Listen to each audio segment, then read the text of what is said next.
Omondžio.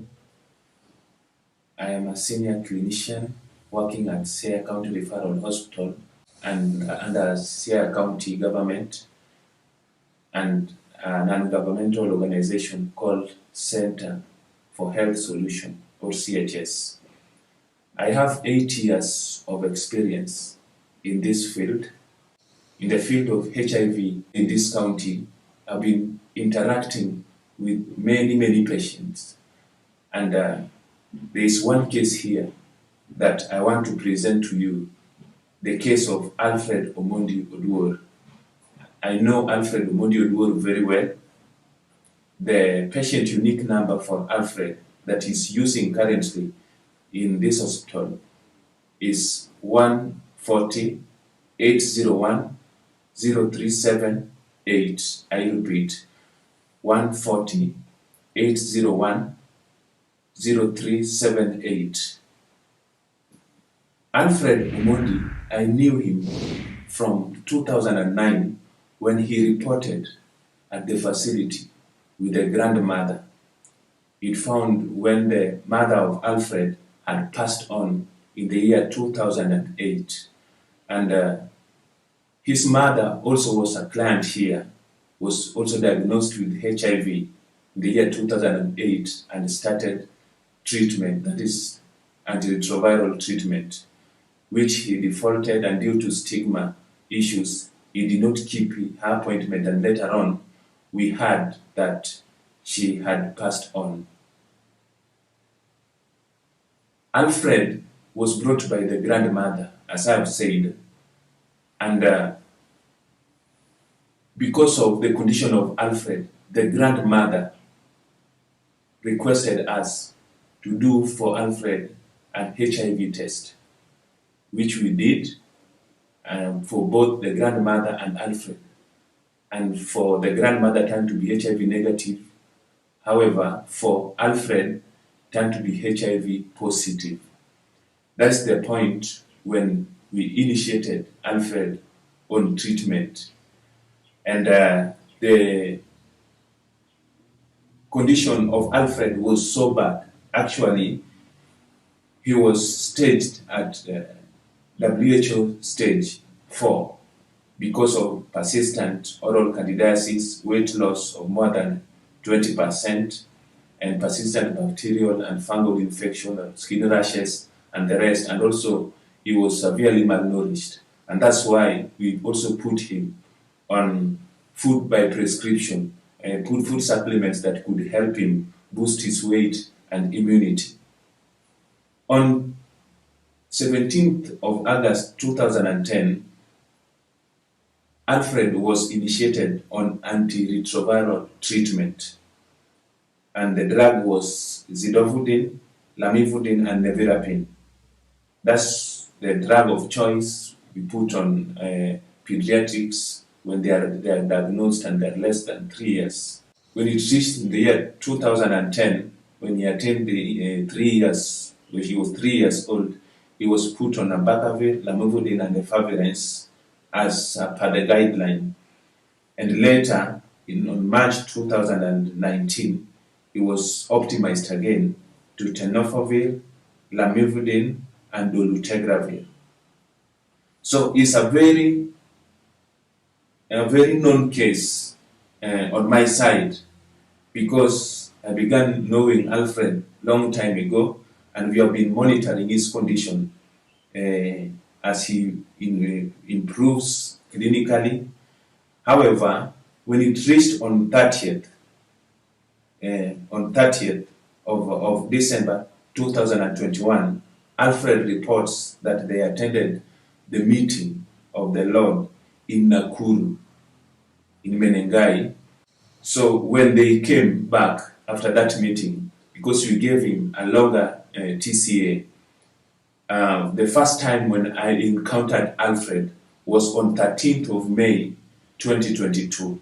And this time around, the condition of Alfred that I knew was different. He was very bright, and he was very active and also very happy. And I remember asking him what has happened and how is he doing? Is he taking his medication well? And he said, yes, he is taking his medication well, and also they had a news to break to me. Then I was very much interested. They did a determined test through a registered nurse, one of our nurses at the referral hospital here, and it turned to be HIV negative. At that point, I was so struck, and I had also to do my test as a clinician, because that was a very big shock to me. Immediately, I ran the same test on the same date, that was on 13th of May 2022. And to my shock, that test turned to be HIV negative. I was so much surprised, I was so much shocked with what I saw, to the extent that I called some of the clinicians here that I work with, and I shared with them. They were equally shocked so much, and they said that one needed investigations. So when it reached on the 30th of June 2022, I took Alfred myself to Jaramogi Oginga Odinga Teaching and Referral Hospital, where we ran a long ELISA test. The sample was taken in the view of the grandmother and myself and other clinicians also that were there. The sample was taken, and also on the same date, another sample was taken. I took him to Lancet, which is a very big renowned laboratory and accredited. And on the same date, they took samples, two samples, one for PCR quantitative and another one for PCR qualitative. So when it reached on 3rd of July 2022, I received a call from Jaramogi Oginga Odinga Teaching and Referral Hospital in Kisumu that the long ELISA test that we took for Alfred has come out. And to my shock, they told me that it was HIV negative. I was shocked so much. Because I understand the gravity and what it means for someone who was diagnosed with HIV and now has turned to be HIV negative through long ELISA test. However, because I knew that there was other tests that were still running, I kept patient. I did not inform some of my medics because I was waiting for other test results. On 9th of July 2022, I received a mail from Lancet, and when I checked on the mail, the result of PCR quantitative was out, and I was now waiting for the last result, which was PCR qualitative. And now when it reached on Friday, that was on 15th of July 2022 at 1:02 p.m. I checked and I got a notification from my mail, and when I checked it closely, it was from Lancet.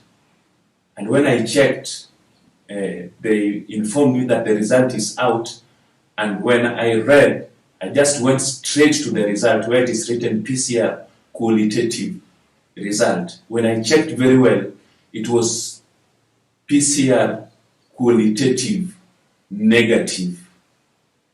That one really shocked me so much, because I remember it found us in a meeting. There's a very big meeting that we had with a senior clinical team, and immediately when we walked out for lunch, I called them and discussed this one with them, and actually told them that we've already run a series of tests and this had the result. I remember one of our senior program officer was shocked so much, because this is the patient they knew very well, and they know that has been taking medication at our referral hospital here.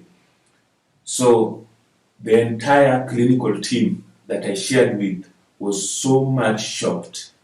After that meeting, I went back to the hospital, the referral hospital, where I met some of the clinicians and tried to share this with them. They were equally shocked so much. So I want to say this, that from the medical point of view, we know very well that in science, it is believed that when somebody has been diagnosed with HIV, you remain HIV until you die. That has been science as medics and in the medical field. It is something that has perplexed many of us. It is under strict discussions, and I remember also the whole facility now is involved in it, because also the medical superintendents also want to know more about it. And it's a very big thing that has happened in our midst. When you go to the room where we put the files, that room, it is known as archives. There you will find many files of those that are passed on as a result of this disease. You cannot find a file of somebody that has been closed because one day they attended a certain prayer meeting and their HIV status has changed. You will not find such a file in that room. And that's why it is a shock to the hospital and to the medical fraternity. It is a very big shock, and it is a wonder that it is history that has been made in this hospital. It is a monumental history that has been made in this hospital of Siayos County Referral Hospital, that indeed there is going to be a file that is closed because someone attended a meeting, a prayer meeting. We knew Alfred very well, and we still know him, and his history has been changed. His file has been changed. He now has 2 files, one HIV positive when he was taking the drugs, and another one HIV negative when he is now healed.